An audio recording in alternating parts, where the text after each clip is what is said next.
how has the evaluation of these cornerbacks played out for you? And it seems like to me there might be a consensus. Is there 3 guys? Is there 4 guys? Is there 5 guys? Where does Hood fit into all this? For fans out there that are trying for their team to look at a cornerback, I'm going to ask you, how would you stack them? And then maybe a little bit about each one that you like or why you don't like the other guy as much. Yeah, it's a really interesting corner group because I like the depth in the first 3 rounds, and then I think it falls off quite a bit. But I think there are some quality players in the top 10 to 12, 10 to 15 maybe at the position. For me, I think it starts with Mansour Delane. He's not the biggest. He wasn't at the Senior Bowl. We'll see him at the Combine, but scouts had him at right around 5'11", 190 pounds, shorter arms, under 31 inches.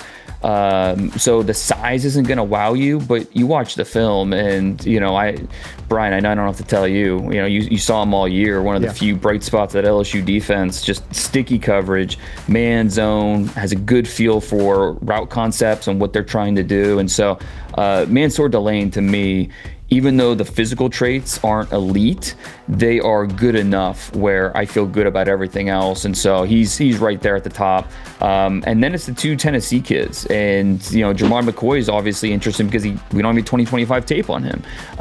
But those medicals at the Combine will be everything. And I think you're at least encouraged that the injury, the ACL, was a year ago, January. So he should be fully healed for the Combine and working out. I thought that Colton Hood did a nice job down here, the other Tennessee corner. Didn't practice the 3rd day, but the first 2 days I thought, at every All-Star event, if you're a corner, you're going to have your misses, you're going to have your losses. It's just a volatile position by nature. But I thought he more than held his own, showed why he is one of the top corners in this draft. And I always love, talking to these guys, talking to players at the Shrine Bowl, talking to players at the Senior Bowl. I'm always asking them, who's the toughest guy you've gone against this year? When I talked to receivers, I had more tell me Colton Hood than any other player, just because of how big he is, how fluid he is, and just his ability to really compete at the catch point. So Colton Hood, I think, is right up there. Avion Terrell, AJ Terrell's little brother, he's up there as well. Just you wish there was more on-ball production this year, but his ability to compete, go after the football, the forced fumbles are there.